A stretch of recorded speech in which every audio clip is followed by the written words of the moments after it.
De cómo funciona nuestro, cuáles las funciones, por ejemplo, de nuestro árbol, de nuestro sistema respiratorio. El sistema respiratorio así como tal, no solamente es la función de intercambio como ustedes conocen, sino también se hace cargo de la fonación.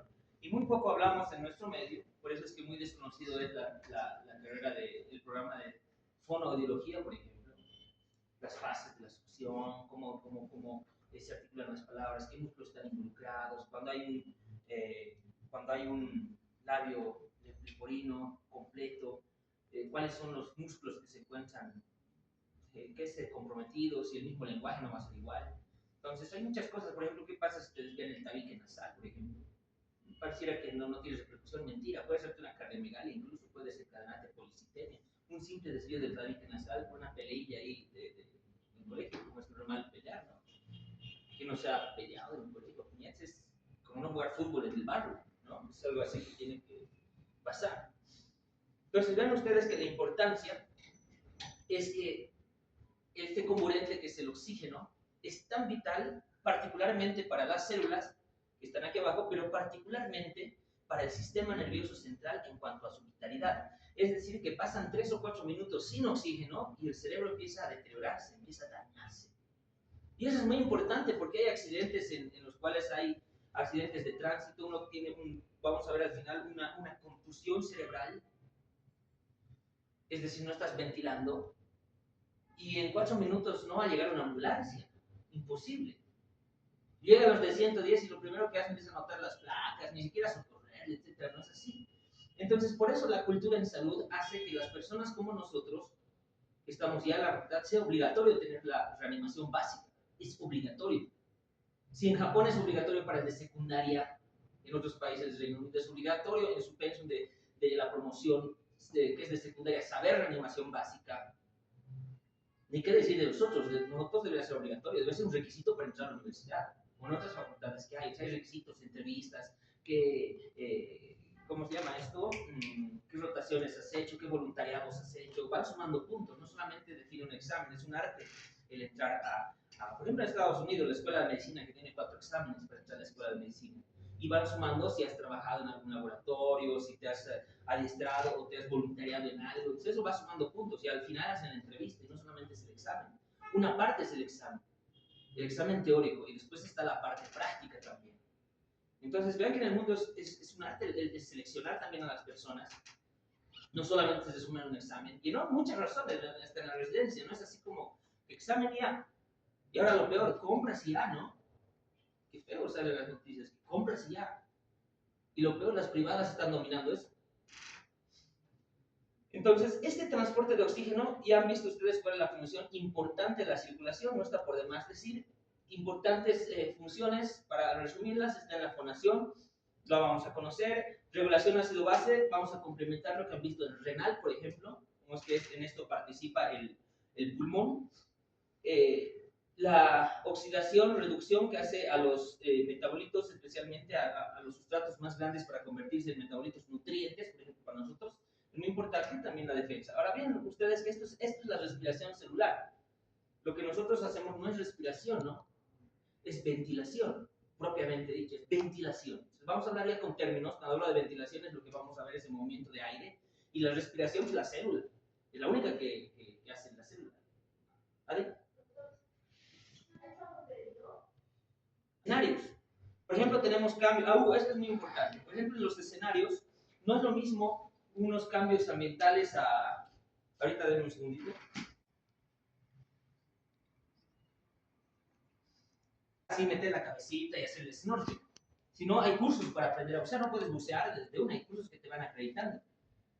Por ejemplo, ha habido un tema muy triste de la implosión del submarino, ¿no? Con gente millonaria que podía pagarse un tour en la luna del hotel Titanic, ¿no? Entonces, esos compartimentos están diseñados para soportar la presión barométrica que nosotros tenemos en una atmósfera, sumada a toda la presión que ejerce toda esa masa de agua.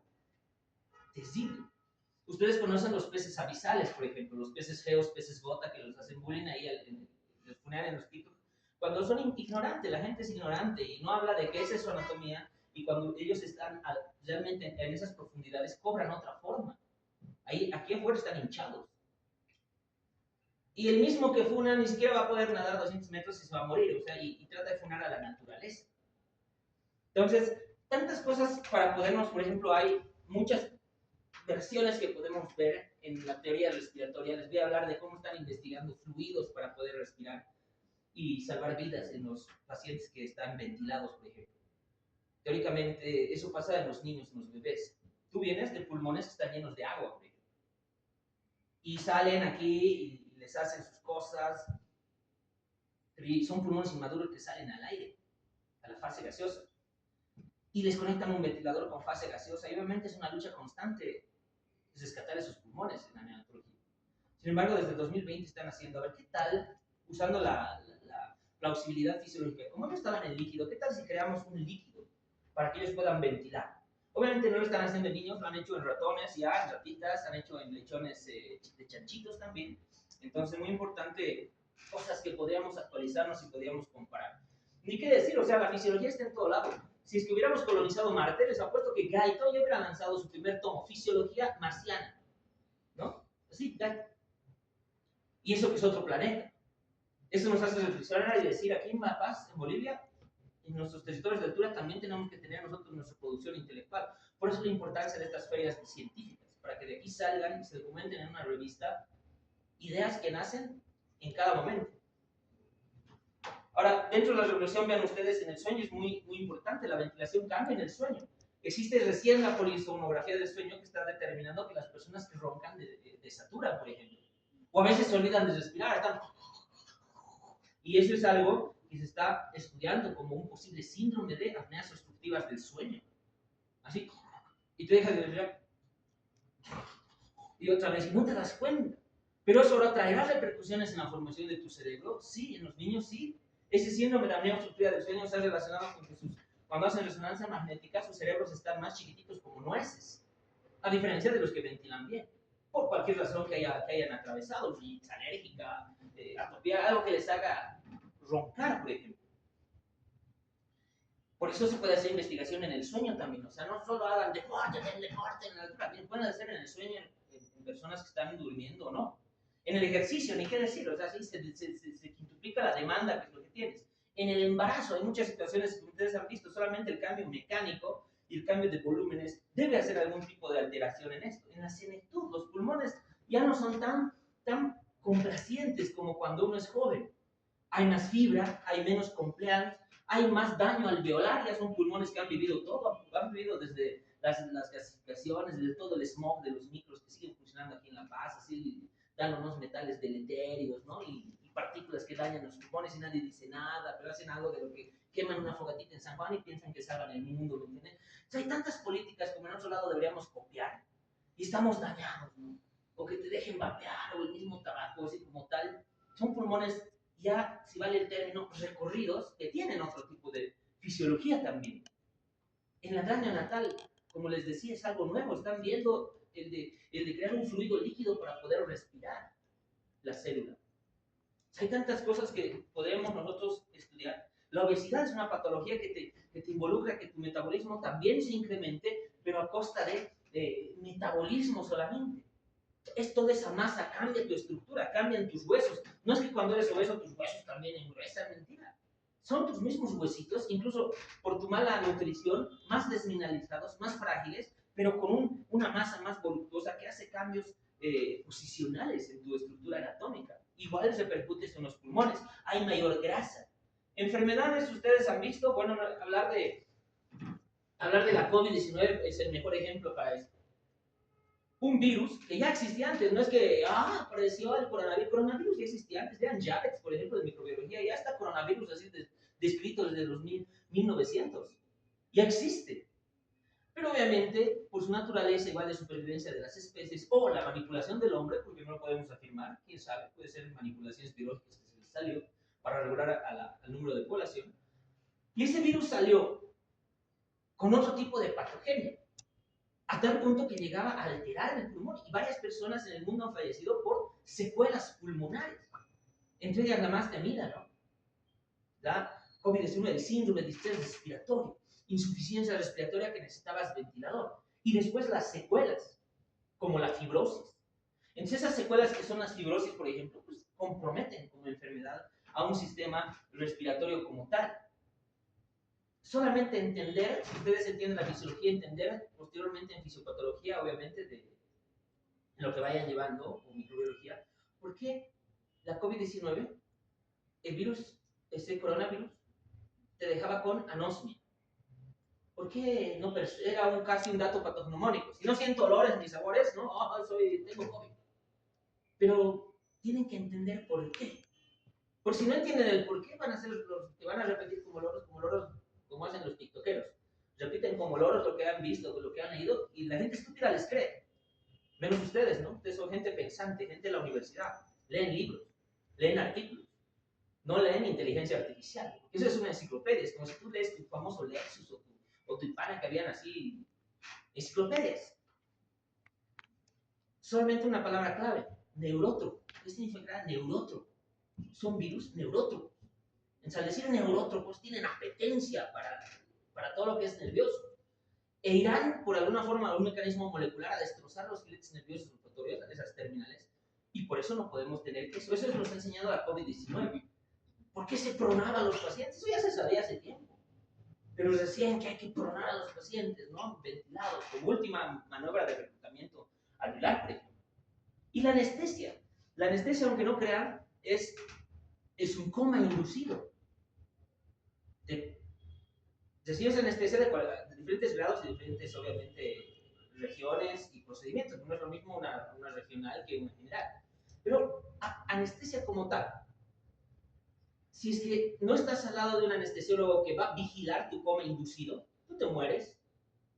El anestesiólogo tiene que estar ahí para ayudarte a ventilar, para instalarte una vía respiratoria alterna, un ventilador artificial, mientras tú estés tan dormido que no sientas nada, que ni tu diafragma puedas mover. A ese punto llegas. Mientras el cirujano o el obstetra tengan que hacer lo que tengan que hacer con tu cuerpo para sanarte. Y después llega el despertar. El hecho que despiertes y nuevamente estés en las condiciones que tú has tenido. Y hay cuidados posoperatorios, por ejemplo, con la anestesia. Entonces, es tan importante esta fisiología que pueden hacer temas, miren, temas en todo esto. En todo esto son campos para investigar la fisiología. No solamente de los respiratorios. Ahí hay ideas para sus trabajos de investigación, por ejemplo. Ahora, cuando hablamos de los escenarios, por ejemplo, en la altura, vean ustedes que el oxígeno no varía en ninguna parte del planeta. Eso es cierto. Eso métanse en la cabeza, que el oxígeno no varía en ninguna parte del planeta. Tiene una composición de 20.04%, tiene un nitrógeno 79, creo que hasta aquí. No tiene. Que no va a variar en ninguna parte del planeta. Tomen sus cafés las últimas 2 personas, niños.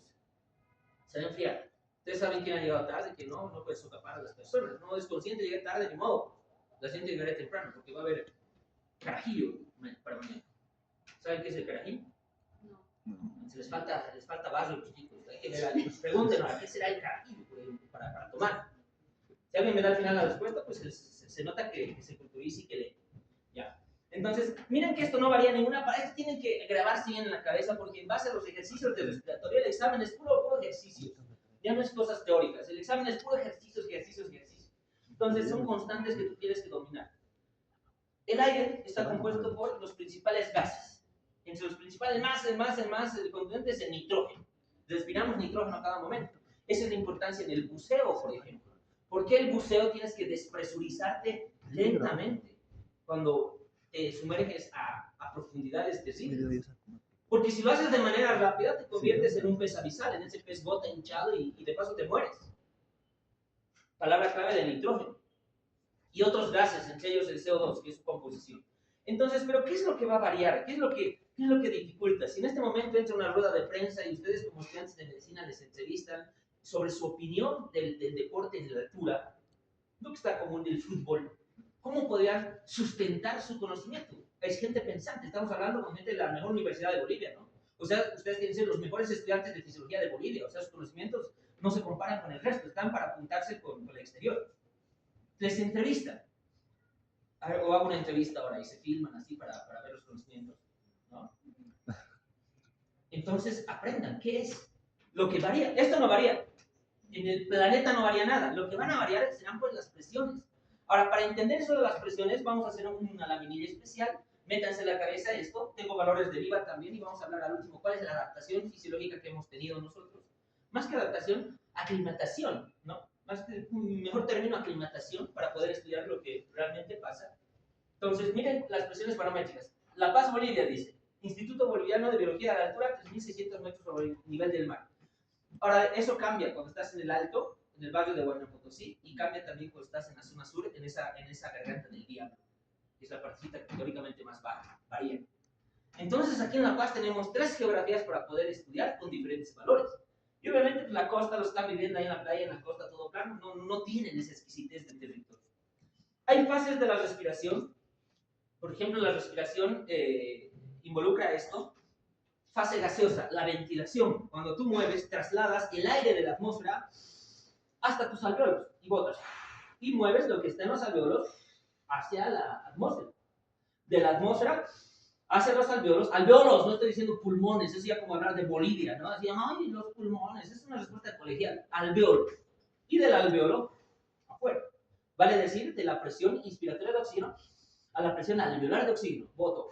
Lo mismo con el CO2. Eso es ventilación. No dice respiración, no dice respiración. Dice ventilación. Es el mejor término para referirnos. Ventile.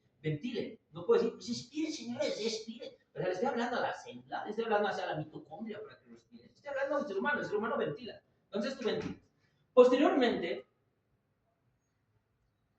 una vez en el alveolo, estarán los capilares y esto tiene que ser difundido.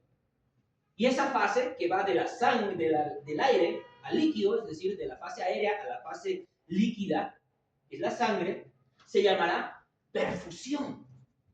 Porque tiene que perfundir una membrana, tiene que pasar del oxígeno de algo donde es gas a algo donde es líquido.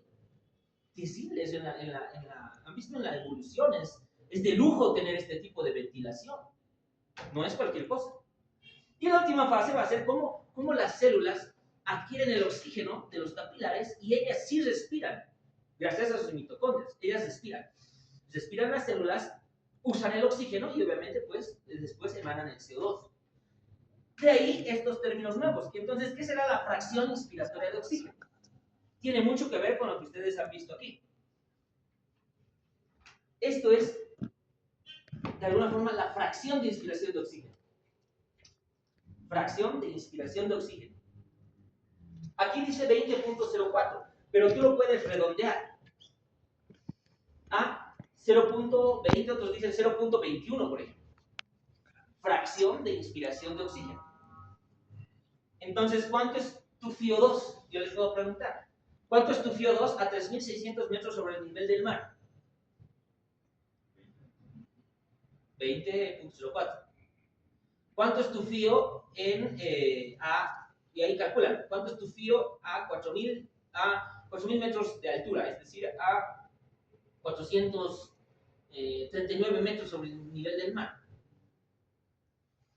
Tu FiO, el que no cambiaba el aire en ninguna parte. Sigue siendo 20, ¿no? Sigue siendo, o a la unidad, 0.21, otros lo redondean a 0.21, para fines de hacer más rápido los ejercicios. Bien, el primer término, FiO2. Entonces, el FiO2 es ese, es la fracción inspiratoria de oxígeno. Es la fracción que tú inhalas así. Normalmente estás inhalando, ¿cuánto estás ventilando? 21% de oxígeno y botas. 21% de oxígeno y botas. Eso se hace en todo lado. ¿Pero qué variará?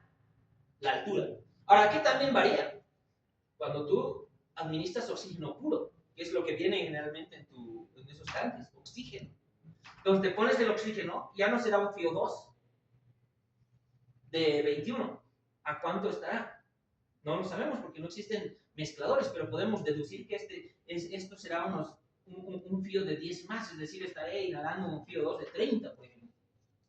Un FiO2 de 0.3. Cuando te conectan al ventilador, ahí se puede manipular el FiO. Puedes hacer unas mezclas del FiO al 100% incluso, o sea, te dan oxígeno al 100%. Y otras cosas que vamos a calcular. Entonces, eso se puede mover. Ahora, este cociente respiratorio, hay unos cálculos que vamos a realizar, pero de manera conceptual ven ustedes que es el consumo de oxígeno y la eliminación de CO2. Es cuánto de oxígeno consumimos y cuánto de oxígeno podemos eliminar. En términos reales, todo lo que consumimos deberíamos eliminar. Por ejemplo, nuestro coeficiente respiratorio perfecto sería 1. 1 tendría que ser 1. Sin embargo, como existen diferentes líneas metabólicas, cada uno de estos se lo calcula con un coeficiente que lo vamos a ver, y hay un rango de 0.8 a 1.2, pero no vamos a quedar con el valor de 0.8. Ese es el cociente respiratorio, el que nos puede medir cuánto de consumo tienen los tejidos, cuánto consumen y cuánto eliminan. Esa relación nos va, de alguna forma, a medir también el sistema respiratorio. Y si ven ustedes esta flechita, dice gradiente de presión. Gradiente de presión es la diferencia de presiones. Ya han visto eso en generalidades. Entonces, tienen que volver a repasar qué son los gradientes de presión. Es como una grada. Gradiente de presión. Aquí hay una grada. Si este es un gradiente, aquí habrá más, aquí habrá menos, ¿no? Ese es el gradiente. Iremos de donde hay más a donde hay menos o viceversa. Podemos ir contragradiente también. Entonces, ese es el gradiente. Entonces, significa que hay juego de presiones que nosotros podemos ver. Vean ustedes, por ejemplo, aquí. Esto lo pueden bajar del artículo que está citado ahí. Eso no es ciencia, está ahí el artículo citado, ustedes pueden verlo.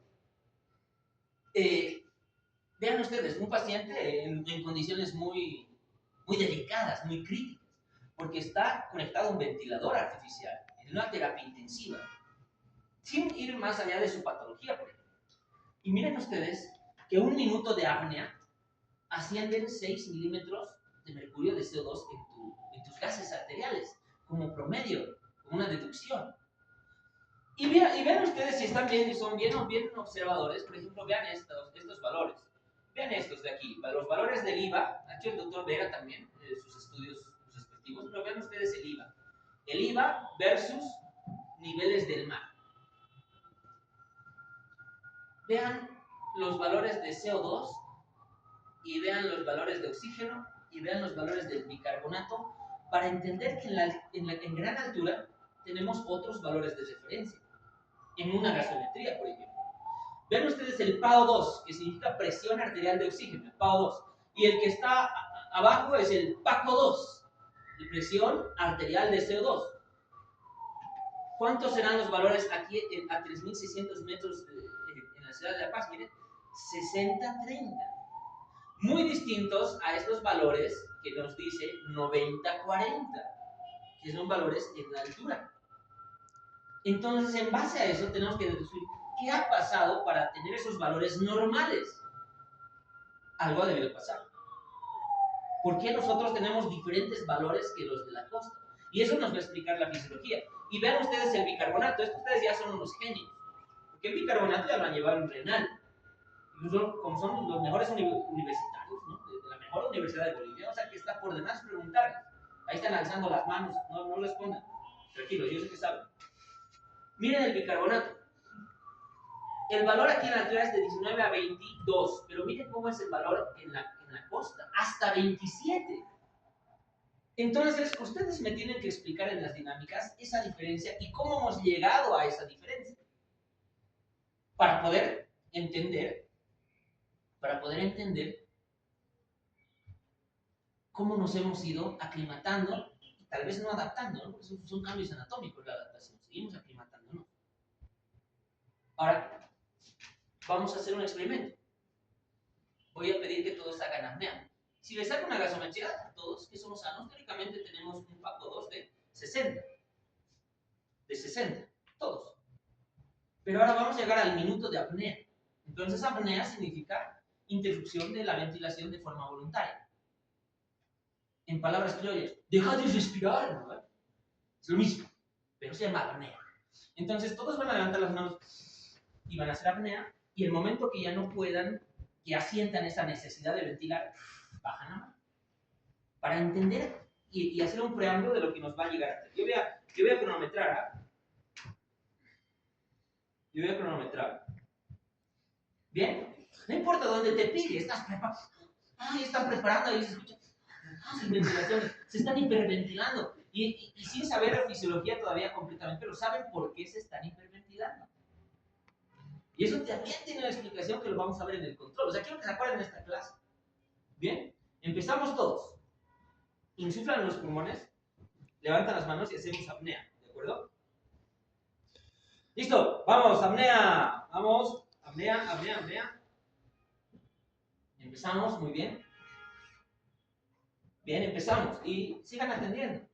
Lo que ustedes van a sentir baja, no hay ningún problema, esto no es una competencia.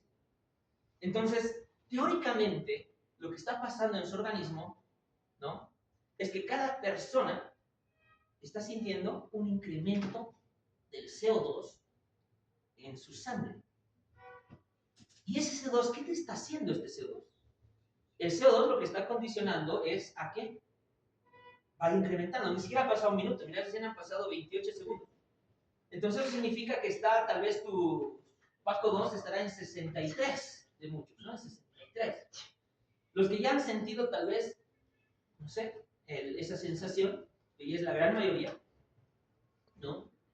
Vamos a llegar a 66. Les voy a decir cuando lleguen a 66 y ustedes van a conocer la cifra. Van a conocer la cifra. Lo van a sentir, que es distinta. Yo quisiera hacerles también, sientan que es una presión barométrica, una cámara hiperbárica como los astronautas, ¿no? ¡Oh, doctor! Así, ¿no? Quiero sentir la fuerza G3. ¡Ah! Quisiera tener esa tecnología. Ya pasó un minuto. Entonces solo hay 2 o 3 personas alzando, bajen. Entonces lo que han sentido, vamos a hacer el experimento luego en otra clase para que entiendan. Lo que han sentido, si se han dado cuenta y son bien observadores, no es una necesidad de oxígeno. ¿Por qué? Porque ¿qué ha hecho tu organismo? Tu organismo hizo esto. Botó, exhaló. Si hubieras necesitado oxígeno a morir, lo primero que harías es, ¿o no? Como en las películas, ¿no? En las películas, así, exactamente igual las películas, ni esos detalles saben. Están con un ventilador en las novelas y siguen hablando, y ustedes saben que el ventilador llega hasta la tráquea y te paraliza las cuerdas vocales, es imposible. Pero no, no me mates, Lencho, ¿no? Así, y ahora, lo mismo. Estás así, has hecho eso. Recordar, has hecho eso. No, ¿qué es lo que has hecho? Algunos con gemido y todo. No se les sale, es entendible. Tal vez has rebasado un poco por su metabolismo más de 66, has llegado a 70, te entiendo. No está mal. Se le salió, ¿no? Pero si te has dado cuenta, lo primero que has hecho es exhalar. ¿Y por qué has exhalado? Porque lo que estaba ocasionando esto en tu centro respiratorio, como vamos a ver en la última semana, prácticamente es eso. Y a ver si podemos hacer otro experimento más, dependiendo del clima y todo. Ahora sí, bonito porque hay una humedad. Hay humedad en porque ha llovido. Entonces, lo que han sentido es una estimulación a su centro respiratorio para querer hacer lo que han hecho, ventilar. Y lo primero que hicieron que es, han exhalado. Ahí me quedo. Lo que han vivido ustedes es apnea, de 1 minuto solamente. Y todos no han pasado el minuto, solo 3 personas pasaron el minuto. El resto, sanos de la altura. O sea, uno llegó a 10 segundos y, no. Entonces, vean, esas cosas que vamos a ir aprendiendo muchas cosas más. Entonces, dentro de lo que vamos a ir viendo, por ejemplo, vamos a hablar un poquito ya de la ventilación. Para ganar tiempo, vamos a hablar de unos conceptos claves para ir entendiendo algo que no quiero que olviden. Por ejemplo, ¿qué es ventilación? Movimiento de aire, ¿no? Mueves aire de afuera adentro, de adentro a afuera. Ventilación, no es respiración. Respiración es lo que hace la mitocondria en la célula, ¿no? Respiración celular, eso es un capítulo. Eso se ve en bioquímica también y en el metabolismo en fisiología. ¿Para qué será la difusión? Esto es importante porque prácticamente vamos a hablar de difusión. Y la difusión, vean ustedes, que es el intercambio que va a haber entre el alveolo y el capilar. Pero para eso tendrá que seguir un gradiente. Es decir, números. Tenemos que conocer cuánto es el valor de este gradiente de oxígeno afuera y adentro. Y eso lo vamos a ir calculando con todos los valores que han ido viendo. Por eso no se pierden. ¿Ya? Transporte.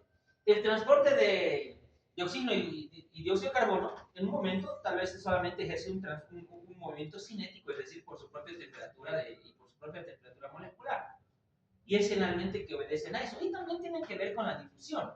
Pero el transporte tal vez los hacen estas células, ustedes las van a ver, que ya las conocen y las han estudiado, que son los eritrocitos, con toda su maquinaria de hemoglobina que tienen, de su grupo M, para entender. Por eso la importancia, mira, si estamos hablando de transporte y esto, ¿afectará los valores de hemoglobina en un paciente para el transporte? Ya deducimos que sí. O sea, la anemia en un paciente enfermo interferirá en el sistema respiratorio. Claro que sí. La altura, nosotros tenemos más hemoglobina que el resto, tendrá un porqué aumentado sus valores de albumina para hacer este tipo de transporte. Eso lo vamos a ver en un tema futuro. Y la regulación. Vean ustedes la regulación. ¿Dónde se da la regulación? A nivel central y a nivel periférico, con algunos receptores. Eso es lo que vamos a ver ahora.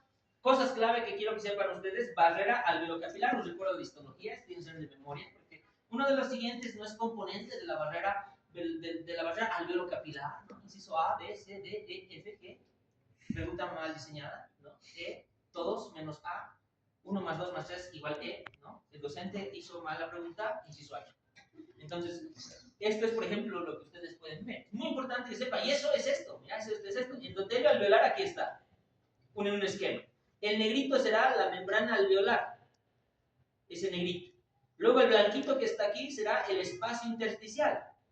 Luego el borde, aquí el borde del dibujito, será la membrana capilar basal, ¿no? Y ahí será luego el endotelio. Entonces hemos como de que de alguna forma esquematizado esto. Y muy diferente a la unidad respiratoria que vamos a conocer. En este caso solamente vamos a hablar de acinos respiratorios. El acino respiratorio, ¿cuáles serán sus componentes conductos? Quiero que ustedes recuerden de histología para poderlo concatenar con los conocimientos que vamos a ver ahora. Así como la sarcómera tenía su unidad, pues me imagino que también esto debe tener su unidad, es lo que vamos a ver. Para poder entender esto. Ahora, los ojos no ven lo que la mente no sabe. Si han venido estudiando, ya tienen base, dicen, no, Dios mío, se quieren desmayar, esto es todo el rote. Eso es todo el rote, todo el mes de teóricas. Aquí se sume todo, absolutamente todo, desde las presiones, los capilares, mira, hasta un eritrocito se lo he metido por ahí, vean ahí, miren los eritrocitos ahí.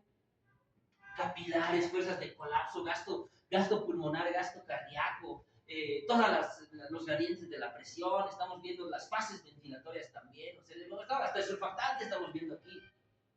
Los ojos no ven lo que la mente no sabe. Espero que al final, cuando veamos esto, al final de todo el rote, que vamos a hacer con la doctora Arroyano también, ustedes vean esto y se persinen, ¿no? Eso significa que dicen, oh, Dios mío, no, esto es fisio. Yo veo esto y toda la clase del mes, con esto podemos llevar. ¿Ustedes han visto anatomía? Vamos a hacer un recuerdo. Esta es una radiografía contrastada, por ejemplo, ¿no? Para poder ver el árbol bronquial. Generalmente los bronquios salen negros, ¿no? Porque son radiolúcidos por el aire, pero esta está contrastada. Y hemos contrastado pues para que se pueda ver el árbol bronquial. Entonces la anatomía aplicada debería ser así. Ustedes deberían aplicar en radiografías útiles lo que han visto en el cadáver también. Entonces ustedes saben ya aquí las segmentaciones: bronquio principal, lobar superior, ¿no? El apical, etcétera, así todos los de las regiones basales, la diferencia que hay entre el lado derecho y el lado izquierdo del lóbulo medio y los apicales como tal. Pero una forma muy diferente para poder ver esto es una anatomía funcional. Por ejemplo, ¿desde dónde a dónde son vías aéreas superiores y vías aéreas inferiores? Vean ustedes lo que corresponde a las superiores. Dice fosas nasales, dice boca, dice faringe y laringe, es decir, el órgano de la fonación. Todo eso lo vamos a ver. Que son hasta aquí, ¿no? Que son hasta aquí. Las vías aéreas superiores. ¿Dónde está la tráquea? En el cartílago cricoides, ¿no? De tiroides aquí el cricoides. Todo esto es vía aérea superior. Todo esto es vía área inferior. Ahora, la vía área inferior, miren cuántas subdivisiones fisiológicas hay, ¿no? Vean ustedes. Por números. Miren, dice desde la división 0 hasta la 4 son los bronquiolos. Ustedes ven aquí, hasta la 4, mira, son los bronquiolos. Ahora dice, hasta la 16 son los bronquiolos terminales. Mira, hasta la 16 son los bronquiolos terminales. Al final, la parte alveolar van a ser el saco número 23. Mira, aquí el número 23 son los alveolos. Entonces hay un juego numérico de clasificación segmentaria funcional histológica que podría preguntarles, ¿no? Los bronquiolos respiratorios, ¿a qué zona pertenecen? 1, 2, 3, 4, 5, 6, 7, 8, 9, 10, 11, 12, 13, 14, hasta el 30, ¿no? Puedo darle, y ustedes escogen. Desde el punto de vista funcional. ¿Por qué? Porque en números también podemos ver estos dos conceptos importantes. Zona respiratoria y la zona de conducción. Entonces, ¿cuál será la zona de conducción? Lo que les dije que tienen las jirafas bien elevadas, ¿no? Es un espacio que no se intercambia, que se conoce como espacio muerto anatómico. Entonces la zona de conducción es el espacio muerto anatómico y dice hasta la zona 16. Entonces, hasta esta zona, el aire que entra solamente se humidificará, se filtrará, se calentará estará con mocos también de una persona, y eso lo puedes devolver a la atmósfera, sin intercambiar. Ese es el amén de respiración de boca a boca, ¿no? O le das puros CO2. No, le das espacio muerto anatómico también. Si no tuvieras espacio muerto anatómico, imagínate darle puros CO2. No tendría sentido la ventilación. Entonces, en tu espacio muerto anatómico, que se lo puede calcular de acuerdo al peso también, no es que así sea 150, ¿no? De acuerdo al peso, lo podemos deducir. Y las zonas respiratorias, vean ustedes que no habían sido solamente los sacos alveolares, sino que tiene que ver mucho los bronquiolos respiratorios también. Entonces, si hacen un repaso de histología, van a poder entender por qué se llaman bronquiolos respiratorios y también participan en la zona de intercambio gaseoso, no solamente los alveolos como tal. Y es que así vamos a ver la cantidad de alveolos que tenemos, miren ustedes, en recién nacidos, esto es hasta los 8 años, y miren, en recién nacidos tenemos menos alveolos, y la superficie en un adulto de superficie de intercambio gaseoso es como un 75 metros cuadrados, y obviamente de los niños menores. Ahora, ¿qué es 75 metros cuadrados? Ustedes ya deben vivir solos, me imagino, como en el exterior. Uno tiene que independizarse a los 18, cueste lo que cueste, para asumir realmente cómo es la vida, ¿no? Entonces han debido preguntar los garzoniers y sus monoambientes. Un garzonier, un monoambiente, debe ser la cuarta parte de esto. Eso debe estar por unos 75 metros cuadrados. ¿Creen que todos los alveolos hagan esa superficie en un adulto? Lo mismo que los capilares rebanados, sí, esa es la superficie adecuada. Asistida. Tipos de ventilaciones. Puede ser una bolsa autoinflable. Esa famosa bolsa autoinflable, o mal conocida como AMBU, porque es una marca, para poder dar ventilación en un momento dado a los pacientes mientras no tengamos ventiladores. Esa bolsa salva vidas. Eso debe haber en una cajita aquí junto con lo que vayamos viendo. Ayuda a ventilar en vez de estar dando respiración boca a boca, ¿no? Que cada vez se hace menos. Esa es la bolsa autoinflable y hay que saberla utilizar. Y otra, que es una ventilación de tipo controlada, asistida a controlada, que es decir, por un ventilador mecánico. Veo esto y para mí es mejor que el iPhone, ¿no? Este es un Hamilton C5. Ahora dirán, ¿qué estupidez dice el otro? Es como cuando ustedes deciden, no, iPhone, hay 14, no, es lo mismo. Me dicen Hamilton C5, yo digo, ay, sus componentes, sus cosas. Por eso, los ojos no ven lo que la mente no sabe. Y si tenemos la oportunidad, alguna vez les lo traen a terapia intensiva para que vean los ventiladores, cómo funcionan en pacientes, insuflando sus pulmoncitos y ver algunas presiones. Cuando ya sepan estos temas, lo sepan. Bien. Bien, amigos, por hoy vamos a quedar aquí. Nos quedan muchas cositas todavía por ver. Les agradezco mucho por su tiempo. Hoy me retiro temprano porque tengo que llegar en punto a